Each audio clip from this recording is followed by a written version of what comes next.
It's funny, the things you notice when you're supposed to be invisible. My official role on my daughter Sarah's 30th birthday party was simple: the quiet, doting father. The harmless old widower with a bum ticker and a lifetime spent hunched over dusty ledgers. I was a piece of scenery, a sentimental footnote in the grand, glossy story of her life with Mark Vance. And that suited me just fine. Invisibility is a cloak I've worn for years. It's comfortable. It's safe. The party was exactly what you'd expect from Mark. Held at their sprawling Greenwich, Connecticut home, a glass and cedar palace that seemed to float over a lawn so perfect it looked like computer-generated imagery. The air hummed with the low thrum of expensive conversations, smelling of vintage champagne, seared scallops, and the kind of perfume that costs more than my monthly mortgage used to. Men in soft, unstructured blazers talked about venture capital and market disruption. Women with surgically precise smiles discussed preschool admissions and their recent trip to Tuscany. It was a world built on performance, and tonight, Mark was the star of the show. He moved through the crowd like a shark in a tailored suit, all teeth and effortless grace. He'd clap a man on the shoulder, his expensive watch catching the light, and the man would laugh a little too loudly. He'd lean in to whisper something to a woman, and she'd blush like a schoolgirl. My daughter, Sarah, orbited him, her eyes shining with an adoration that hurt to watch. She saw a visionary, a titan of the new financial world. I saw a magician, and I've spent my life learning that a magician's greatest skill isn't the trick itself, but the misdirection. I kept to the periphery, nursing a glass of sparkling water, nodding when smiled at. People would ask me what I did before I retired. I was an accountant, I'd say, and watch the light in their eyes instantly dim. Good. Accountants are boring, predictable, safe. They see the world in black and white, debits and credits. No one ever suspects the accountant. The tightness in my chest started during the toasts. It wasn't my heart, not really. It was an old, familiar pressure, the kind I used to get right before a deposition when I knew the man on the other side of the table was about to lie. Mark stood, glass raised, a picture of confident humility. He thanked everyone for coming, paid a beautiful tribute to Sarah that brought a tear to her eye, and then he turned to me. "And a special thanks to my father-in-law, Art," he said, his smile as wide and brilliant as a searchlight, "for teaching us all the value of a carefully balanced checkbook. His world of paper ledgers and fountain pens is a little different from our digital realities at Innovest, but the principles of prudence are timeless. We love you, Art." The crowd chuckled warmly. Sarah blew me a kiss, but I heard what he was really saying. "You're a fossil, a relic from a bygone era. Your world is small and quaint, and mine is the future." It was a gentle, smiling dismissal, a pat on the head for the nice old man who didn't understand how the real world worked anymore. Most people would feel a sting of pride, maybe a little resentment. I felt a cold, professional curiosity. That kind of casual condescension from a man like Mark isn't just an insult. It's a strategy. It's about reinforcing his own narrative of superiority, of being the smartest guy in the room. People who need to constantly prove they're the smartest guy in the room are often hiding the dumbest mistakes. That's when the tightness in my chest became a genuine physical sensation. A dull ache that was my body's way of telling my brain to pay attention. "Excuse me," I murmured to the couple next to me. "Need to take my medication." It was the perfect excuse. The concerned looks, the soft, "Oh, of course, Art, take care of yourself." They saw frailty.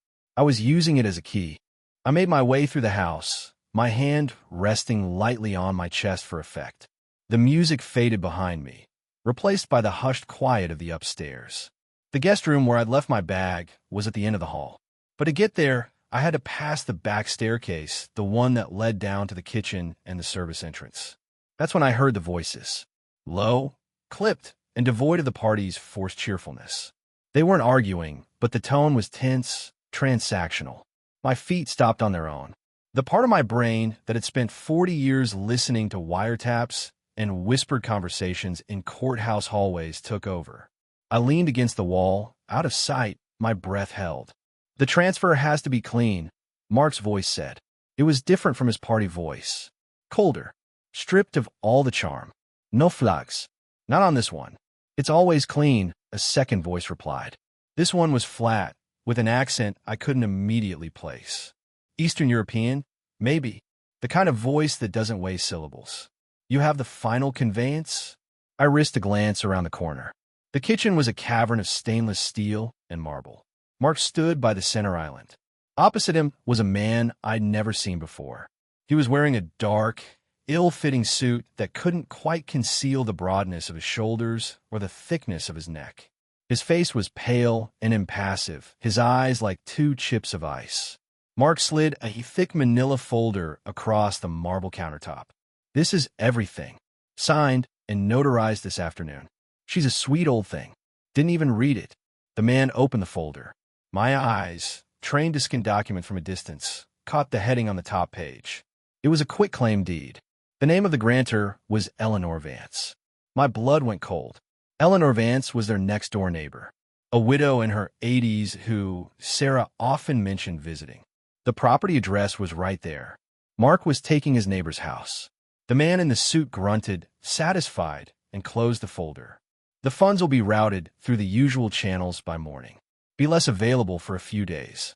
It wasn't a suggestion. It was an order. I know the drill, Silas, Mark said, his voice tight with an irritation he was trying to suppress. The man, Silas, gave a curt nod, tucked the folder under his arm, and walked out the back door without another word. The door clicked shut, leaving Mark alone in the silent kitchen. I should have moved. I should have gone up the stairs, gotten my pills, and pretended I'd seen nothing. But I was frozen, watching him, watching the magician after the trick was done. Mark stood there for a long moment, staring at the door. He let out a long, slow breath. Then he did something that turned a sickening suspicion into a 5-alarm fire. He reached into a drawer, pulled out a small, sealed packet, and tore it open. Inside was a single, damp towelette. He took out his laptop from a bag on the floor, opened it, and began meticulously wiping down the keyboard, the trackpad, the entire casing. My heart, the real one, hammered against my ribs. That wasn't a Lysol wipe. I knew what it was. I'd seen them used in evidence bags from federal seizures. It was a specialized, military-grade, degaussing and solvent wipe designed to destroy electronic data on a surface level. Fingerprints, DNA, trace residues, and to corrupt the magnetic charge on any latent data storage points near the surface. It was an eraser. The kind of thing you use when you don't just want something to be clean, you want to prove it was never there at all. This wasn't just a crooked real estate deal. This wasn't just a son-in-law screwing over a sweet old lady. The presence of a man like Silas and a tool like that wipe meant this was organized. It was professional, and it was infinitely more dangerous than Sarah could ever imagine. I backed away from the staircase, my movements slow and silent. I went into the guest room, my hands shaking now, not from weakness, but from a surge of ice-cold adrenaline. I fumbled in my bag, found a small bottle of nitroglycerin pills. I didn't need one, but my fingers closed around the bottle, the familiar glass cool against my skin. My mind was no longer the retired accountant's. It was a machine booting up after years of dormancy. Threat assessment, information gathering, asset evaluation. The game board was laid out on my mind.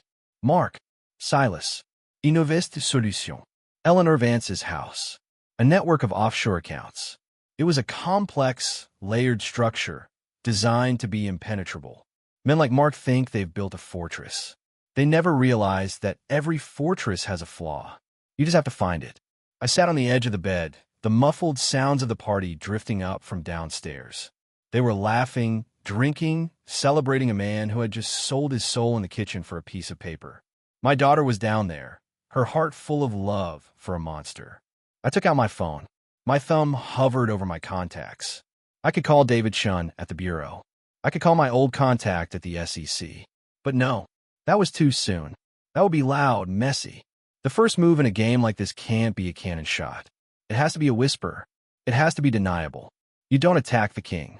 You just nudge a pawn. My finger moved to the keypad. I dialed 3 numbers. 911. The dispatcher's voice was calm, professional. 911. What is your emergency? I lowered my own voice, adding a slight tremor of age and confusion. Hello? Yes. I'm sorry to bother you. My name is Arthur Miller. I'm at my daughter's house. 242 Willow Lane. There was a man. I just saw him leaving out the back. He looked suspicious. He got into a black sedan, no lights on, and drove off very fast. Can you describe him, sir? No, not really. It was dark. He didn't belong here. I thought you should know. An officer is on the way to check it out, sir. Are you safe? Yes, I said, my voice barely a whisper. I'm perfectly safe. I hung up. I hadn't lied. A man had been there. He had been suspicious. A patrol car would arrive. They would talk to Mark. They would file a report. A single, innocuous piece of paper would be entered into a database. A timestamp. A location. A black sedan. It was nothing. A concerned old man seeing shadows. But it wasn't nothing. It was the first entry in a new ledger, and I was about to balance it. I walked back down the main staircase, my hand on the polished oak banister to steady a tremor I was mostly faking. The party's rhythm was off. The music was still playing, but the vibrant hum of conversation had been replaced by pockets of quiet, anxious whispering. All eyes were on the floor-to-ceiling windows that looked out onto the circular driveway. Strobes of red and blue washed silently over the perfect lawn, painting the manicured boxwoods in the colors of an emergency. A Greenwich police cruiser was parked at the end of the drive, its presence as jarring in this setting as a splash of graffiti on a Monet. I saw Mark standing at the open front door, flanked by two uniformed officers. He wasn't panicked. Of course not. He was playing the role of the concerned, responsible homeowner. His hands were out, palms slightly up, a universal gesture of I have nothing to hide. Sarah rushed to my side the moment I reached the bottom step. Dad, oh my God, are you okay? What happened? Mark said you called the police. Her face was a canvas of conflicting emotions. Concern for me, embarrassment at the scene, and a fierce, protective loyalty to her husband. She was already framing it in her mind. My poor, confused father. I'm fine, sweetheart, I said, my voice a little weak. Just a bit shaken. I saw a man leaving out the back. He looked out of place. I probably overreacted. Of course you didn't overreact, she said, squeezing my arm. But her eyes were darting towards Mark, seeking his lead. I let her guide me into the living room, where I sank into a plush armchair. From this vantage point, I could see and hear the exchange at the door perfectly. Beneath the mask of a befuddled old man, the gears of my mind were grinding with a cold, clean precision. And he just left out the back service door. One of the officers was asking Mark. He was young, his jaw tight with the seriousness of the job. Honestly, officer, I didn't see anyone, Mark said, his tone a perfect blend of cooperation and mild bewilderment. My father-in-law, Art. He came upstairs feeling a little unwell. His heart's not what it used to be. I think he might have just seen one of the catering staff leaving and got spooked. They used that entrance. He gave a small, apologetic shrug. He sees shadows sometimes. We've been worried. It was brilliant. Utterly, despicably brilliant. In one smooth move, he had validated my call while completely invalidating me as a credible witness. He was protecting me, painting himself as the caring son-in-law, while simultaneously planting the seed for any future paranoia on my part. The officers were already relaxing, their shoulders dropping. This wasn't a home invasion. This was a false alarm triggered by a sick old man. The cop nodded, his pen clicking. Okay, Mr. Vance. We'll make a note of it. Black sedan, you said. He glanced towards me. I just nodded meekly from my chair. We'll do a drive around of the neighborhood just in case, the officer said, closing his notebook. Sorry to have disrupted your party.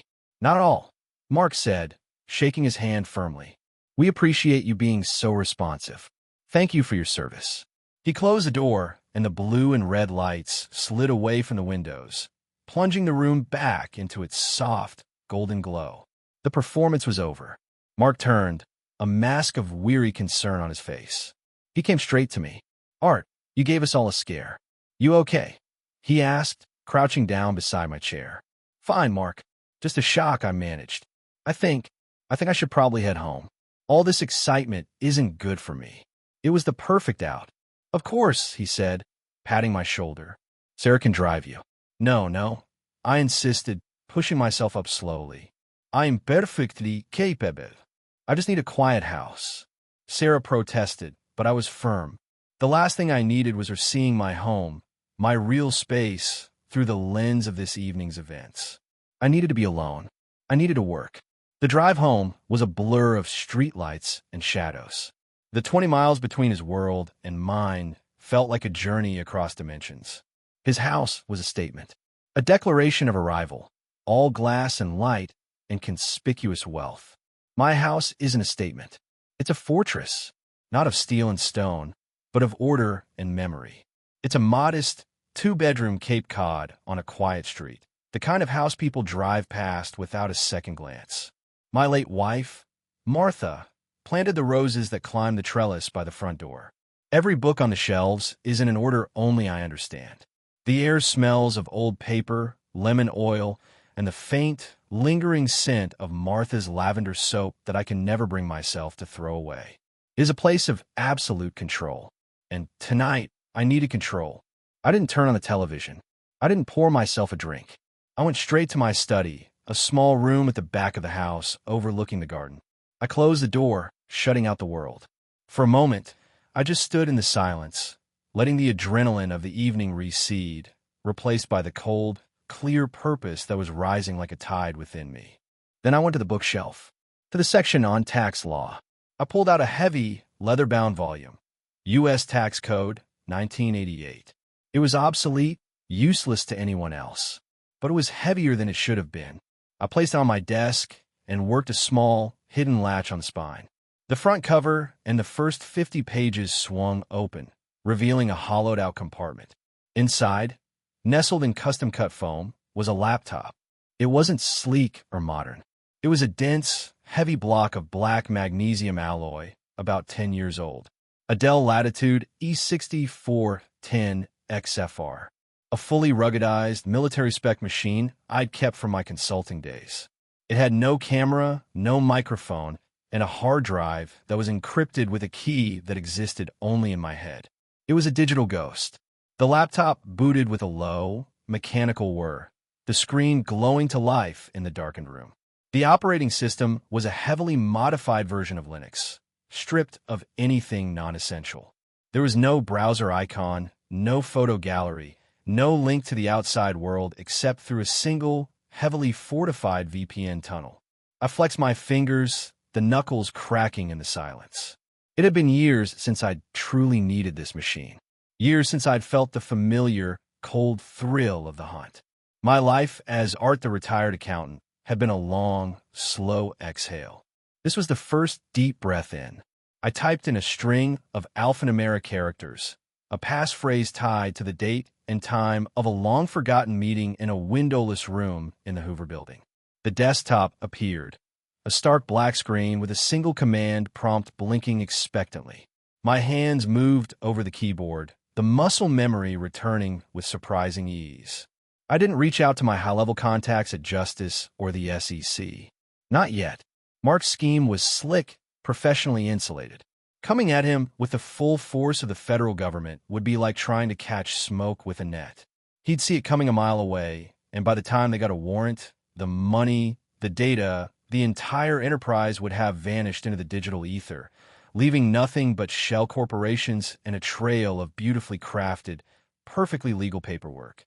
No, the first call had to be to someone who could move between the worlds of the legal and the illegal. Someone who understood the architecture of the shadows. My fingers typed a command, initiating a secure, encrypted voice call through a series of anonymous relays that bounced the signal from Virginia to Frankfurt to Singapore before it ever reached its destination. The number I was calling didn't belong to an office or a cell phone. It belonged to a specific node on a private server, a digital dead drop. It rang 3 times. Then, a voice, sharp and alert, with no preamble. "Yeah, David," I said. "It's Arthur Miller." There was a half-second of silence. Then the tone shifted completely, from guarded anonymity to something like reverence. "Art, my God, is everything okay?" David Chun. He'd been the brightest kid in my division 25 years ago. A prodigy from MIT with a mind for data patterns that was almost as good as my own. I'd taken him under my wing, taught him how to see the story behind the numbers, how to think not like an auditor, but like a thief. Now, he was the deputy director of the FBI Cyber Division. He owed me his career. More than that, he owed me for the time I'd kept his name out of a disastrous internal investigation that would have ended him. It was a debt he had never been asked to repay. Until now. I'm fine, David. I need a favor. Off the books. Strictly unofficial. Name it, he said without hesitation. A fintech startup based out of Stanford. It's called Innovest Solutions. I spelled it out for him. Founder and CEO is a man named Mark Vance. He's my son-in-law. I heard a soft whistle on the other end of the line. Okay, that's complicated. It gets more so, I said. On the surface, I imagine it's clean. Impeccably so. I need you to look underneath. Not an official inquiry. Just you. A deep dive into their metadata, their server architecture, their transaction patterns. I'm not looking for a smoking gun. I'm looking for heat signatures. Anomalies. Anything that feels wrong. What's the context? David asked, his voice all business now. The business model is equity release for the elderly. They help seniors unlock the value in their homes. Predatory lending? Worse, I said, the image of Eleanor Vance's name on that deed flashing in my mind. I think it's straight-up theft, laundered through a maze of LLCs. I saw my son-in-law tonight with a man who looked like a professional courier. The kind of man who doesn't work for bankers. Eastern Bloc. David asked. He knew the type. Felt like it. Cool. I'll look into it, Art, he said. Give me 48 hours. I'll have to do this after hours on a closed system. But I'll find whatever's there. Just be careful. If these are the people you think they are, they don't leave loose ends. I was never here, David, I said. What you were, Art, was my mentor, he replied softly. I'll be in touch. The line went dead. I closed the connection, wiped the machine's session memory, and shut it down. The house was silent again, but now it was a different kind of silence. It was the silence of a chessboard after the first move has been made. I stood up and went to the kitchen to make myself a cup of chamomile tea, my hand steady now. The act of doing something, of setting the pieces in motion, had calmed the storm inside me. I was no longer the frightened old man. I was Arthur Miller, and Arthur Miller had a job to do. The next 2 days were an exercise in excruciating patience. I tended my garden. I went for my slow, shuffling walks around the neighborhood. I called Sarah to check in. How are you feeling, Dad? She asked, her voice laced with that gentle, patronizing concern. Much better, dear. I think it was just the stress of the party. A bit too much for this old heart. You really scared us. Mark was so worried. He's a good man, I said, the words tasting like ash in my mouth. You're lucky to have him. I know, she said, her voice softening. He's working so hard right now, closing a huge new round of funding. He's barely sleeping. Funding, I thought, or a final cash out before disappearing. The pressure was on. On the second night, just after 1 a.m., my burner phone, a cheap, prepaid flip phone I kept in the back of my sock drawer, buzzed. It was a text message from a number I didn't recognize. It contained a single line of text. The Emperor has no clothes. It was David's signal. I went back to my study, locked the door, and powered up the ghost machine. The secure call connected on the first ring. Talk to me, I said. David's voice was tight, humming with the energy of a major discovery. Art, this thing is a masterpiece. Legally, it's airtight. A fortress, just like you said. The user agreements are 50 pages of dense legalese that basically sign over power of attorney without ever using those words. The LLCs are nested 3 deep, registered in Delaware, Nevada, and Wyoming. Untraceable. But, I prompted, but servers don't lie. We did a deep packet inspection. The money doesn't just go to the LLCs. It's sliced into hundreds of microtransactions, then routed through a series of crypto exchanges, Monero, mostly, before being consolidated in 3 offshore accounts. 2 in the Caymans, 1 in Cyprus. The level of sophistication is off the charts. This isn't some slick Wall Street asshole. This is GRU-level stuff, Art. Russian intelligence. The breath caught in my throat. This was bigger, dirtier than I had ever imagined. Silas wasn't just a courier for some generic mobsters. He was an agent. Mark wasn't just con man. He was a pawn for a foreign power, laundering money for them under the guise of a legitimate American business. The elderly people he was robbing? They were just raw material. Can you prove it? I asked, my voice low. Prove it in court? Not a chance. The crypto trail is a ghost. The corporate veil is perfect. To a jury, Mark Vance is a brilliant entrepreneur. To get him, you'd need one of his victims to come forward with a clear story of being defrauded. But from the looks of these agreements they signed, they practically begged him to rob them. And you need to catch him in the act of communicating with his handlers. My mind was racing, fitting the pieces together. David had given me the what. Now I needed the how. A victim. Communication. What about the properties themselves? I asked. Eleanor Vance's house, for example. That's the other piece, David said, a hint of admiration in his voice. He doesn't hold them. The LLCs flip them within days, sometimes hours, for cash to a single international real estate consortium. Always the same one. A company called Regal Holdings International. Let me guess, I said. Also registered in a place with sunny beaches and lax banking laws. Panama, David confirmed. And its board of directors is a list of ghosts. Art. Whoever these people are, they're playing a different game. This isn't just about money. Stealing deeds from old ladies in Connecticut, it's almost too small time. It feels like a test run, or a way to plant assets inside the U.S. for some other purpose. A cold dread settled in my stomach. This was no longer just about saving my daughter from a bad marriage or getting justice for a few defrauded seniors. This was about national security, and I was standing at ground zero. Thank you, David, I said quietly. You've given me what I need.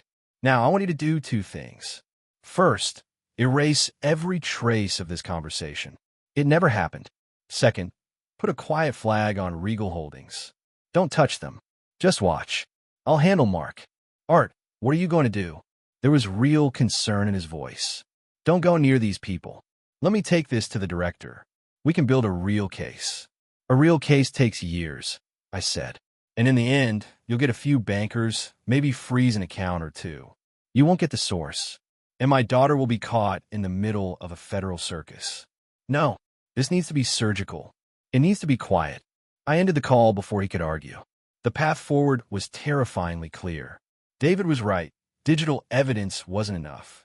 I needed a human element. I needed a witness who was unimpeachable.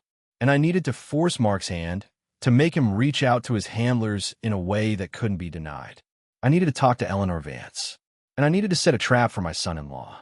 A trap so perfect, so enticing, that he would walk into it willingly, never realizing the steel jaws were closing around him until it was far, far too late. The next morning, I put on my uniform. Not the crisp suit of my former life, but the carefully chosen costume of my current one.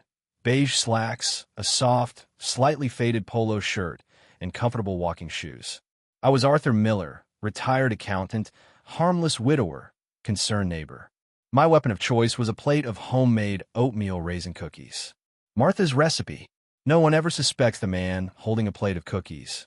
Eleanor Vance lived in a beautiful old Tudor-style house right next to Sarah and Mark's modernist cube. The contrast was stark. One house was a monument to old-world grace and permanence, the other a testament to new money and fleeting trends. Her garden was immaculate, a riot of color that put my own humble roses to shame. I rang the bell, and after a moment, the door opened. Eleanor was a tiny woman, her face a delicate road map of wrinkles, but her eyes were bright and sharp. She was holding a gardening trowel. "Arthur, what a lovely surprise," she said, her voice warm and genuine. "Good morning, Eleanor. I was just in the neighborhood visiting Sarah, and I baked a batch of Martha's cookies. I remembered you saying how much you liked them." I held out the plate. "Oh, you shouldn't have," she said, but she was already beaming, wiping her hands on her apron. Come in. I'll put the kettle on." Her house smelled of beeswax and Earl Grey tea.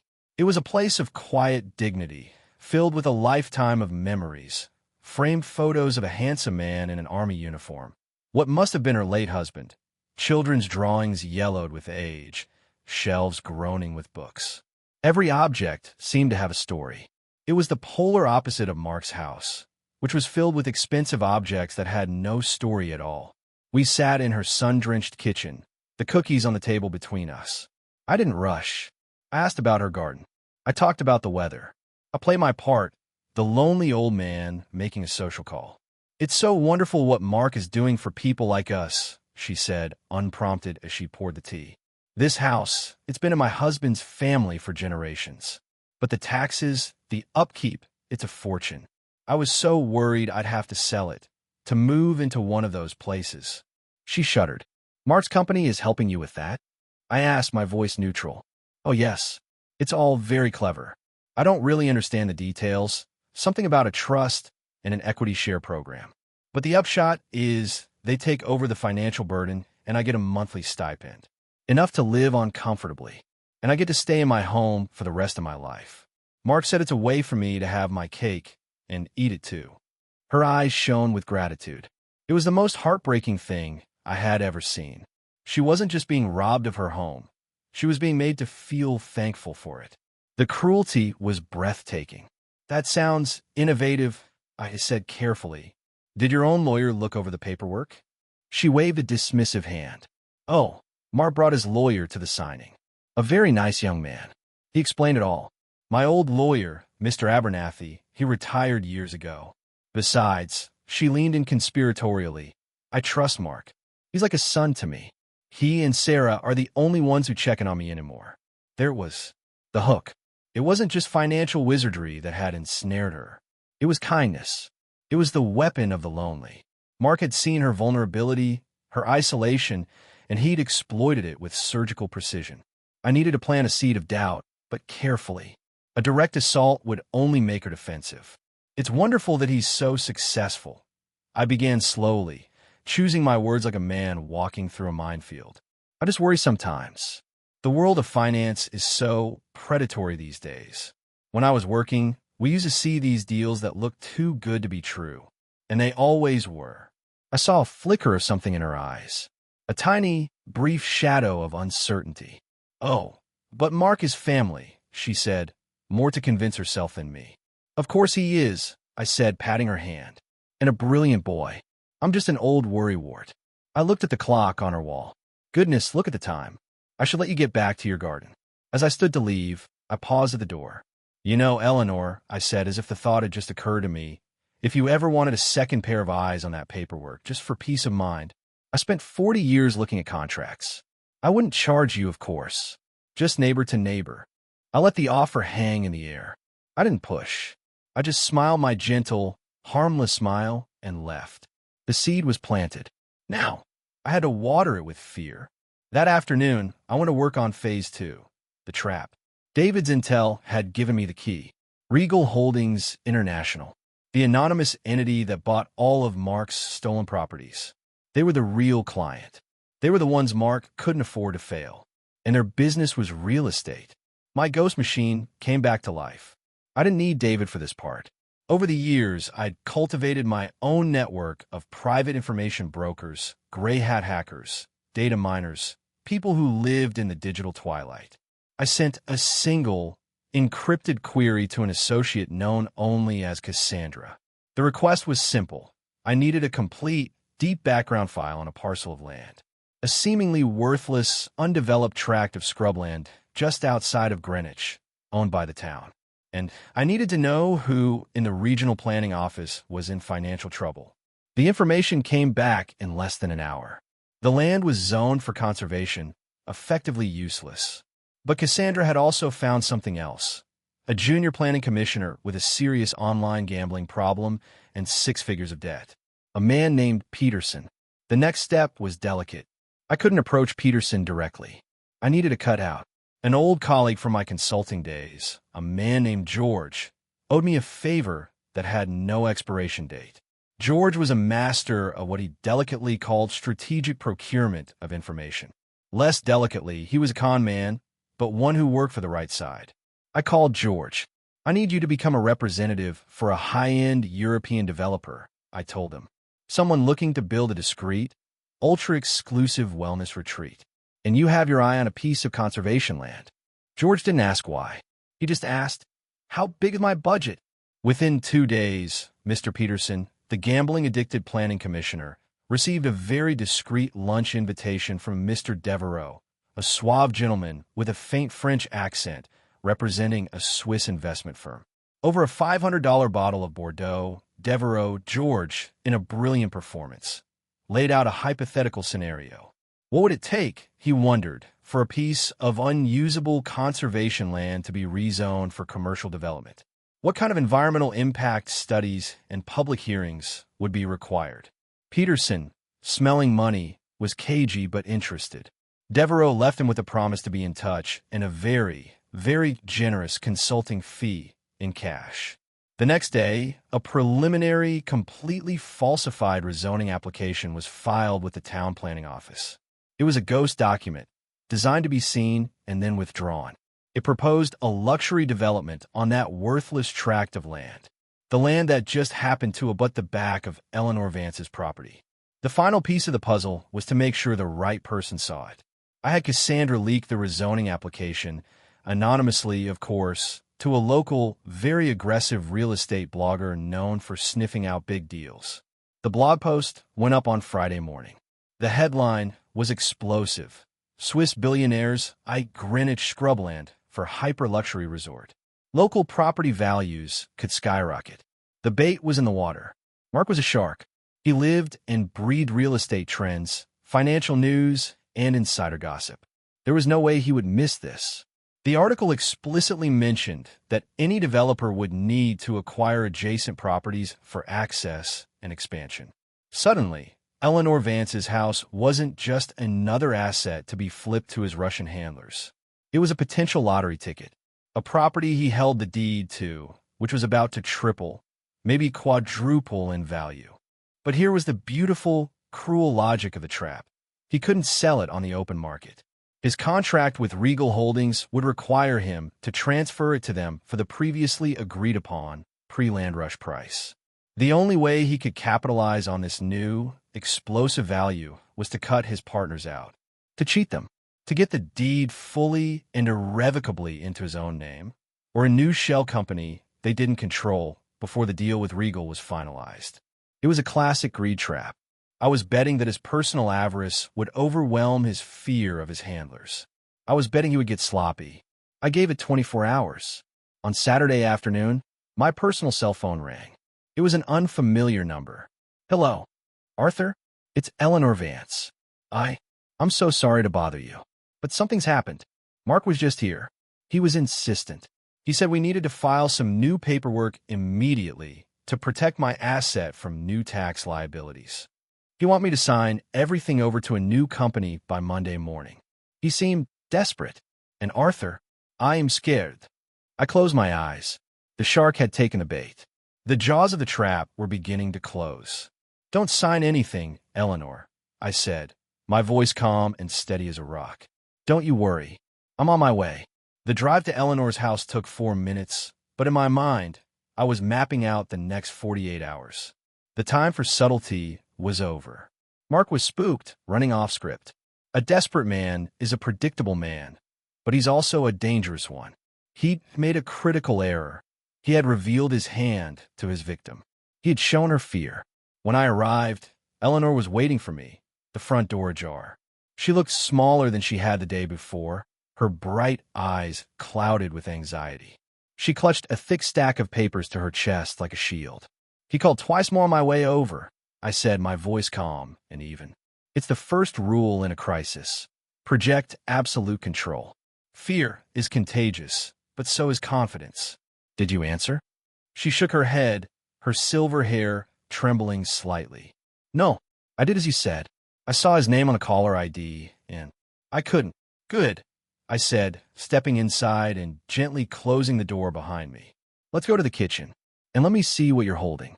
In the familiar comfort of her sunny kitchen, she handed me the documents. One was the original agreement she'd signed with Innovest Solutions. The other was the new one Mark had just brought over. I spread them out on her oak table, my eyes scanning the dense blocks of text. The original was a work of art, a masterpiece of predatory legalese. It was a variable rate equity loan disguised as a trust, with clauses so convoluted they would give a law professor a headache. But buried deep in the appendices, on page 47, was the poison pill, a clause giving Innovest Solutions irrevocable power of attorney to dispose of the asset, her house, at their sole discretion to satisfy the terms of the trust. It was financial murder committed with a fountain pen. The new document was different. It was crude, hastily prepared. A simple quitclaim deed, transferring the property from the trust directly to a new LLC I'd never heard of, MV Holdings. Mark's initials. The arrogance was staggering.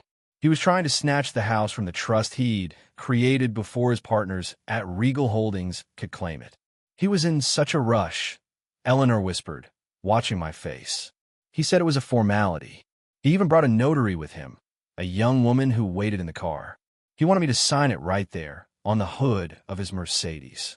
Eleanor, I said, looking up from the papers and meeting her gaze. My voice was quiet, but it carried a weight she had never heard before. This isn't a formality. This is a theft in progress. The first document effectively stole the value of your home. This new one is him trying to steal the house itself from his partners. Her face went pale. Partners? I thought it was just his company. He has partners, I said grimly, and they're not the kind of people you want to be in business with. Mark has gotten himself into a very deep, very dangerous hole, and he tried to pull you in with him. Her phone, sitting on the counter, buzzed violently. Mark's face appeared on the screen. We both looked at it. What do I do? She pleaded. My mind worked instantly. An opportunity. Answer it, I said. Put on speaker. Be confused and a little frail. Tell him you're not feeling well and that your neighbor, the retired accountant, is looking at the papers for you. Tell him Arthur thinks you should wait. Her hand trembled as she swiped the screen. Ashilo. Eleanor. Thank God. Why haven't you been answering? Mark's voice was sharp, strained, the charm stripped away and replaced with raw impatience. Oh, Mark, dear. I'm not feeling well. A bit of a dizzy spell. Her performance was flawless. Well, did you sign the papers? The notary is still with me. We can come right back. Well, that's the thing, Mark. My neighbor, Arthur Miller, he stopped by to check on me. You know, Sarah's father. He used to be an accountant. He's looking at the papers now, and he's a bit concerned. He thinks I should wait a day or two. There was a dead silence on the line. I could almost hear the gears grinding in Mark's head, the panic and fury warring with each other. The harmless old fool, the relic with the paper ledgers, was suddenly a roadblock. Put him on the phone, Mark snapped. The request was a command. I shook my head at Eleanor. Oh, I couldn't possibly, dear, she said. He's in the other room, and I really must lie down. I'll call you when I'm feeling better. She hung up before he could reply. She was breathing heavily, her hand on her chest. You were brilliant, Eleanor, I said with a genuine smile. Absolutely brilliant. I pushed my own phone across the table to her. If he comes here, you don't answer the door. You call 911, and you tell them your neighbor's aggressive son-in-law is trying to force his way into your house. Then you call me. This was the second official report that would be filed. The first was me, the confused old man. The second would be her, the frightened old woman. A pattern was beginning to form. I folded the incriminating documents and slid them into my jacket pocket. I'm taking these. They're evidence. For now, your only job is to rest and not answer the door for anyone but me or the police. Can you do that? She nodded, a new strength in her eyes. The fear was still there, but now it was mixed with resolve. I had given her back a piece of her own agency. As I drove away, my own phone rang. It was Sarah. Dad? What's going on? Her voice was tight with worry and a hint of accusation. Mark just called me. He's furious. He said you're at Eleanor's, interfering with his business and telling her not to sign some important papers. The moment had come. The most dangerous part of the entire plan. I had to crack the foundation of her world without bringing it crashing down on her head. I'm at Eleanor's, I said calmly, and I did advise her to wait before signing anything. The documents were unusual. I thought a second opinion was prudent. Prudent? Dad, this is Mark. He's a genius at this stuff. You're an accountant who balances books for a living. What could you possibly know about high-level finance that he doesn't? The condescension was back, laced with the frantic need to defend her husband, her life, her choices. Sarah, I said, and I let a long, weary sigh travel down the phone line. I wasn't acting. I was tired. Tired of the lies.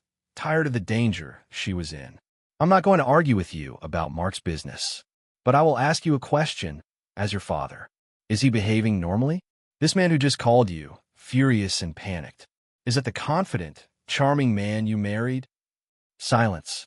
I had hit a nerve. She had seen it too.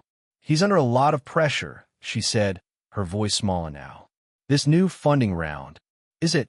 I interrupted gently. Or is it something else? You are his wife. You live in that house. You have a right to know what's going on. Not just the polished version he tells his investors. The truth. What are you implying? She whispered. I'm not implying anything. I'm asking you to open your eyes. You're a smart woman, Sarah. Smarter than he is. Smarter than me. Stop defending him for a moment and just look. Look at the accounts. Look at the statements. See if the story they tell matches the one he's telling you. I can't do that, she said, horrified. That's spying on my own husband. No, sweetheart, I said, my voice softer than I thought possible. That's protecting your own future. I have to go. I love you. I hung up, my heart aching. I had just handed my daughter a bomb and told her to check if it was ticking. She would either do nothing, and the deception would continue, or she would look, and her world would be shattered. Either way, the Sarah I knew would be gone by morning. I spent the rest of the day in my fortress, the study, with Eleanor's documents spread before me. I made copies. I wrote down a detailed analysis of the fraud, a step-by-step breakdown of the crime in the dry, precise language of a federal prosecutor. The call came at 11:37 p.m. I answered on the first ring. It was Sarah, and she was crying. Not quiet, sad tears, but the ragged, gasping sobs of someone whose reality has just been ripped apart. Dad, she choked out. I'm here, sweetheart. What did you find? He's not here, she sobbed. He went out, said he had to meet someone. I did what you said. I went into his office. I logged into our joint investment accounts.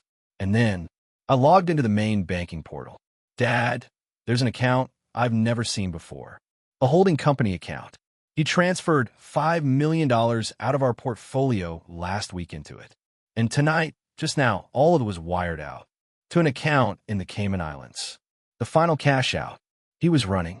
My trap hadn't just made him sloppy. It had triggered his escape plan. He was trying to get his own money out before his partners realized he was also trying to steal the house. Dad, she whispered, her voice broken. The name on the Cayman account, it's Regal Holdings International. My blood ran cold. He wasn't just cheating them. He was paying them off. Or being forced to. This was messier than I thought. Sarah, listen to me very carefully, I said, my voice urgent, commanding. I need you to be strong now. Where did Mark say he was going? He didn't, she cried. He just said it was an urgent meeting. He took a briefcase. A small one. A briefcase. With documents? Cash. Or a laptop to wipe. Okay, Sarah, stay in the house. Lock the doors. I'm handling it. What are you going to do? I paused the entire, intricate plan, culminating in this one final move. It was time to stop being the accountant. It was time to end this. I'm going to arrange a meeting, I said, and everyone is going to be there. Hanging up on Sarah was like closing a blast door on my own heart. The sound of her sobs echoed in the silence of my study, a visceral reminder of the collateral damage. But there was no time for grief. Grief was a luxury for after the war was won. Now was the time for cold, hard geometry. My first call wasn't to David or to George. It was to a number I hadn't dialed in 15 years. It belonged to the man who managed the only significant asset I'd kept from my old life, held under a shell corporation so deeply buried it barely had a name. Evening, Mr. Smith, a crisp voice answered. I need the third-floor conference room at the Stanford building tomorrow morning. Total lockdown from 0900 hours. A/V enabled and recording. Full access for me to the private garage entrance. No one else on the floor. Is that clear? Perfectly, sir. It will be as you request. There was no who is this or what's this about. My voice was the only key required. The building was a nondescript, glass and steel office tower in downtown Stanford. A quiet investment, I'd always called it. In reality, it was my chessboard. The third-floor conference room was soundproof, equipped with state-of-the-art, undetectable recording equipment, and had only one entrance. It was a perfectly legal, perfectly private cage. My second call was to George. "George," I said, my voice all business. "The curtain goes up tomorrow. You're now George Devereaux, senior partner at Devereaux and Associates, specializing in elder law and asset protection. You're a shark, a silver-haired killer with a voice like polished granite." I heard him chuckle on the other end. I do love getting into character. "Who's my client?" "Eleanor Vance. You're calling Mark Vance in precisely 1 hour. Not a minute sooner, not a minute later. Give him time to stew in his own panic. Here's what you're going to say." I laid out the script, word for word. The offer to sign, the neutral location, the threat of the DA's office. He'll bite. His greed won't let him walk away from that property. "Consider it done, Art," George said, the amusement in his voice already being replaced by the cold steel of his persona. "It will be my finest performance." "Next, David Chun." I used the ghost machine. "David, it's time." "Where and when?" he asked, no questions asked. I gave him the address in Stanford. "My name is Smith. I own the building. My people will expect you. I want a team in the adjacent control room by 09:30. No uniforms, no marked cars. I want the 2 best agents you have. They're not to move, not to breathe, until I give the signal. The signal will be me taking off my glasses and cleaning them with my handkerchief." "Understood." "Understood, Art. What's the play?" "Mark Vance is coming to meet his victim and her new lawyer to finalize a fraudulent real estate transaction. I will be there as a financial advisor. We're going to let him talk.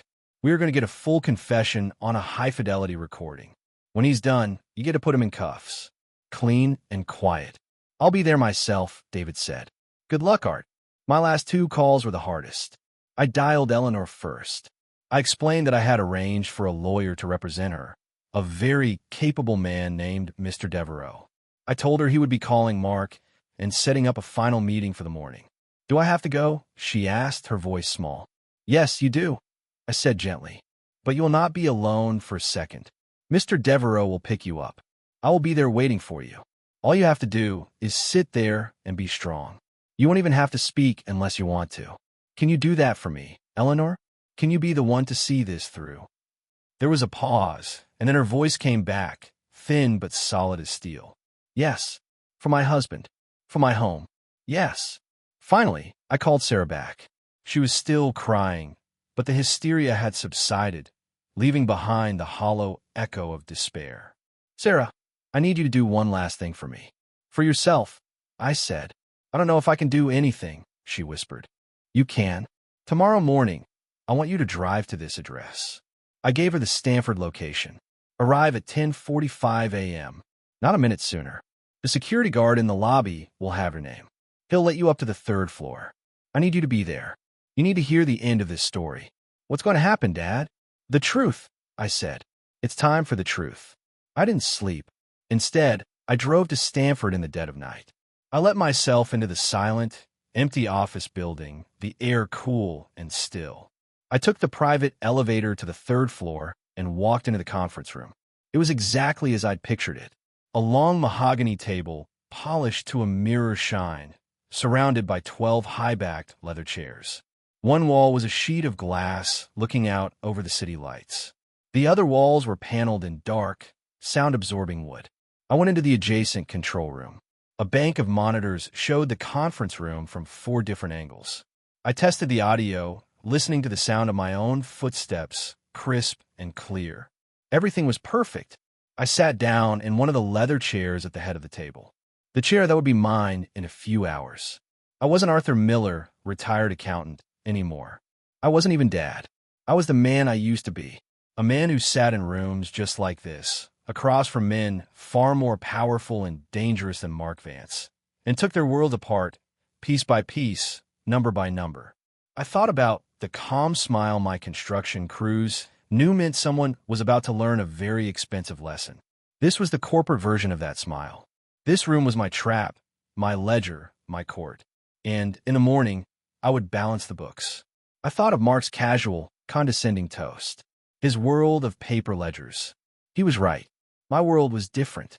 In his world, value was speculative, truth was malleable, and fortunes were built on algorithms and deception. In my world, the numbers always added up. A debit is a debit, and a credit is a credit. A lie is a lie, and a crime is a crime. And every crime leaves a trail. Every story has an ending. I sat there in the darkness, the city lights painting patterns on the gleaming table, and I waited for the dawn. The calculation was complete. All that was left was the final, quiet reckoning. The first to arrive was George, playing the part of Mr. Devereaux to perfection.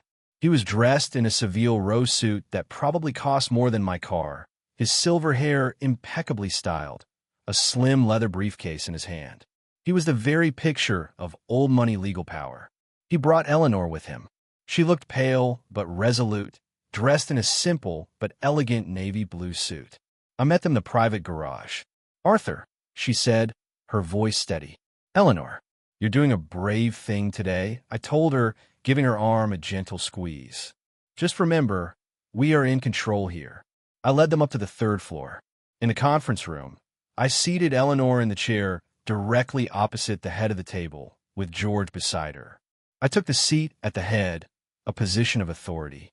We were united front. David's team is in place. I murmured to George. "He's in the control room." George gave a nearly imperceptible nod, his eyes scanning the room. "Beautifully appointed," was all he said. We waited. The silence in the room was absolute, broken only by the soft hum of the ventilation. It was 9:58 a.m. At precisely 10 a.m., the door opened. Mark Vance walked in. He looked terrible. His face was puffy from lack of sleep. His expensive suit looked like he'd slept in it, and there was a frantic, hunted energy coming off him in waves. He was a man running on fumes and raw nerve. But when he saw us, the mask of the charming negotiator snapped back into place. It was a little crooked, a little strained, but it was there. "Mr. Devereaux, I presume," he said, extending a hand to George. "Mark Vance, I believe you spoke to my office." He ignored me completely, dismissing me as part of the furniture. George didn't stand. He simply looked at Mark's outstretched hand until Mark let it drop, embarrassed. "I did," George said, his voice a low baritone that seemed to vibrate in the room. "And this is my client, Mrs. Vance, and her financial advisor, Mr. Miller." Mark's eyes flicked to me. A flash of pure irritation crossed his face before he masked it with a condescending smile. "Art, I should have known. Still playing the hero for the neighborhood ladies?" "I'm just making sure the numbers add up." "Mark," I said quietly. He gave a short, humorless laugh and took the seat at the far end of the long table, creating as much distance as possible. He placed his own briefcase on the table, clicking it open. "Well, let's make this quick. I have a plane to catch. As I understand it, Eleanor has had a change of heart and is ready to sign the transfer deed. I have it right here, along with a cashier's check for $10,000, as a gesture of goodwill for her confusion." He was trying to control the narrative, to frame this as a simple transaction he was graciously overseeing. George leaned back in his chair. "We appreciate the gesture, Mr. Vance. However, we won't be signing your document today. We have prepared our own." He opened his briefcase and produced a single, crisp document, sliding it down the polished table. It glided silently, coming to a rest directly in front of Mark. "This is a deed of full reconveyance. It transfers the title of Mrs. Vance's property from your trust, Innovest Solutions, back to her, free and clear of all liens and encumbrances. It also nullifies any and all previous agreements, including the power of attorney you so cleverly embedded in your trust documents." Mark stared at the paper as if it were a snake. His composure finally cracked. "You're insane. That's not happening. We have a legally binding contract." "A contract signed under fraudulent pretenses is not a contract," George said smoothly. "It's evidence. We have a forensic accountant's report. Mr. Miller was kind enough to provide it, detailing the predatory and deceptive nature of the loan. I believe the district attorney's office, particularly the Elder Abuse Division, would be very interested to read it." Mark's face went white. The mention of a DA was a direct hit. "This is blackmail," he hissed, his eyes darting between George and me. "This is a negotiation. I said, speaking for the first time. My voice was calm, level. The voice of the accountant. On the one hand, you sign that paper, walk away, and disappear. We never see you again. On the other hand, we don't sign. Instead, Mr. Devereaux makes a phone call. An investigation begins. Your assets are frozen. Your partners are alerted. I paused, letting the last word hang in the air. I'm sure your partners at Regal Holdings International would be very interested to know you were simultaneously trying to sell their asset to a Swiss developer. The color drained from his face completely. He looked like he'd been physically struck. He knew, in that moment, that we had everything. The phantom Swiss developer. Regal Holdings. He was trapped. What do you want? He whispered, his voice hoarse. It's not about what I want, Mark, I said, leaning forward. It's about the numbers. It's about balancing the ledger. You took something that wasn't yours. Now you're giving it back. That's all.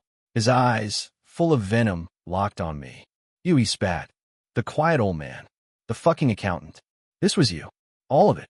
Yes, I said simply. All of it. His rage finally boiled over. He shot to his feet, his chair screeching back. You have no idea who you're dealing with. These people, they will find you. They will find all of you. They will rip your lives apart. He was pointing a trembling finger at Eleanor, his face contorted in a mask of pure, desperate fury. You think you've won? You just signed your own death warrant. It was time. Slowly, deliberately, I reached into my jacket pocket. I took out my glasses. Then I took out my clean, folded white handkerchief. I began to polish the lenses, my movements unhurried. The signal. Mark didn't see the door open behind him. Mark Vance. David Chin's voice was calm, but held the unmistakable ring of federal authority. Mark spun around. David stood there, flanked by two other agents in sharp suits, his badge hanging from a chain around his neck.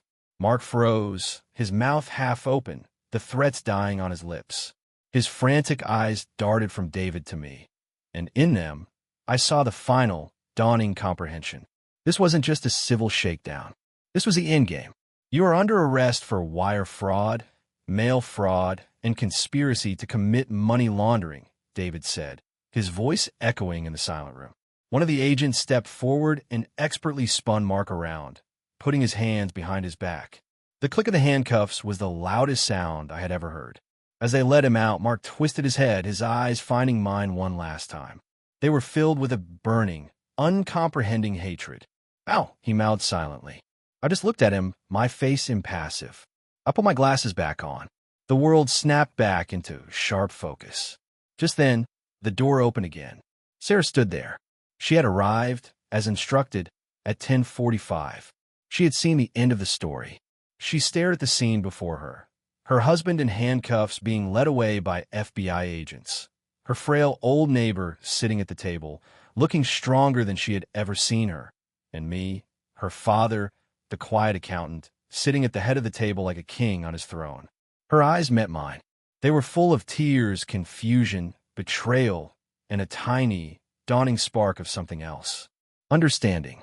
Her world was in ruins, but for the first time, she was seeing the real foundation beneath it. She didn't speak. She just stood there, watching, as the last piece of her old life was quietly escorted out the door. The ledger was balanced.